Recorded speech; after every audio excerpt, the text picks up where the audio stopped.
जैसे तैसे पर्दे खुल रही हैं। राजा रघुवंशी की हत्या से पर्दे हट रहे हैं। बहुत ही खौफनाक तस्वीर सामने आ रही है। देखकर आप डर जाओगे कि कैसे राजा रघुवंशी को मारा गया। घिन आएगी आपको सोनम रघुवंशी के करतूत से। राजा रघुवंशी ने 11 मई को शादी की थी नई दुल्हन सोनम रघुवंशी के साथ, लेकिन ये कोई आम शादी नहीं थी। ये एक बर्बर साजिश की शुरुआत थी। राजा रघुवंशी की हत्या की पूरी कहानी आज के इस वीडियो में बताएंगे। चैनल पर नए हैं तो चैनल को सब्सक्राइब करें। चलते हैं टॉपिक पर। शादी के महज 13 दिन बाद 23 मई को सोनम ने अपने ही पति राजा रघुवंशी को खाई में धक्का देकर मार डाला। वो भी तब जब उसका शरीर जिंदा था और राजा की आंखें सोनम से मदद मांग रही थी। पर कहाँ उसे पता था कि उसकी पत्नी ही हत्यारन है। सोनम पहले से ही राज कुशवाहा से प्रेम करती थी, जो सबके सामने उसे दीदी कहता था।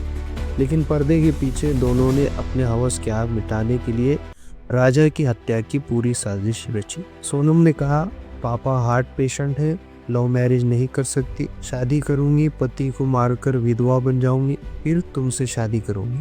और उसने वही किया। 11 फरवरी को रोका हुआ, उसी दिन से प्लानिंग चालू हुई। 11 मई को शादी हुई। 16 मई को प्रेमी राज से कॉल पर 6 घंटे बात कर हत्या का पूरा प्लान तय किया गया। राज ने सोनम को बताया कैसे शिलोंग ले जाना है, कहाँ कहाँ क्या करना है, मोबाइल, सिम, पैसे सब मुहैया कराए। 50,000 कैश, 2 मोबाइल और सुपारी के लिए 3 हत्यारे भेजे गए। सोनम ने अचानक शिलोंग हनीमून का प्लान बनाया, जबकि पहले से कोई तैयारी नहीं थी।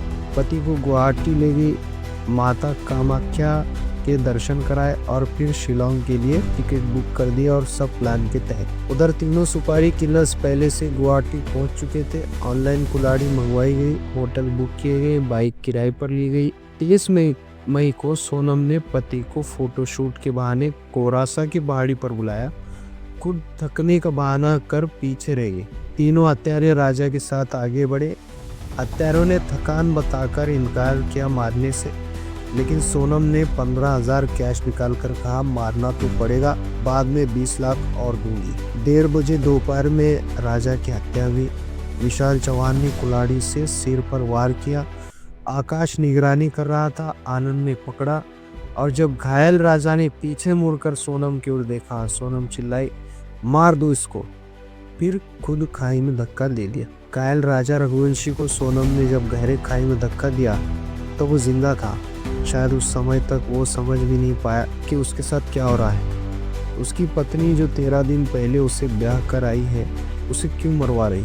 हत्या के बाद सोनम ने दोनों के फोन तोड़े, अकेले गुवाहाटी से वाराणसी और फिर गाजीपुर पहुंचे। नेपाल भागने की तैयारी थी, लेकिन प्रेमी राज की गिरफ्तारी की खबर मिली तो घबरा गई।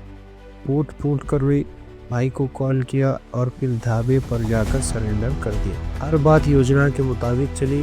जब शिलोंग पुलिस ने कॉल डिटेल निकाले तो राज और सोनम के सैकड़ों कॉल मिले। लोकेशन ट्रेस हुई, फिर गिरफ्तारी हुई। राज, विशाल, आनंद और आकाश सब पकड़े गए और सोनम भी अंत में अपने झूठ और पाप की कटड़ी लेकर पकड़ी गई। अब सवाल हर उस नौजवान से, क्या आप किसी से शादी कर रहे हैं या मौत के कुएं में उतर रहे हैं? क्या आप जान रहे हैं क्या आपके सामने जो चेहरा है उसमें प्यार है या प्लानिंग? प्यार हो तो बोलो, लड़ो, समझाओ। अगर नहीं हो सकता तो छोड़ दो, लेकिन एक मासूम भरोसेमंद इंसान को मार डालना यह हवस और दरिंदगी है। और युवाओं से एक विनती है, कह रही मैरिज हो तो लड़की से खुलकर पूछो, क्या तुम्हारा दिल किसी और के लिए धड़कता है? और अगर हाँ कहे तो उसे आज़ाद करो। नाम सम्मान बच जाएगा, जिंदगी बच जाएगी। चैनल पर नए हैं तो चैनल को सब्सक्राइब करें। मिलते हैं नए स्टोरी के साथ। धन्यवाद।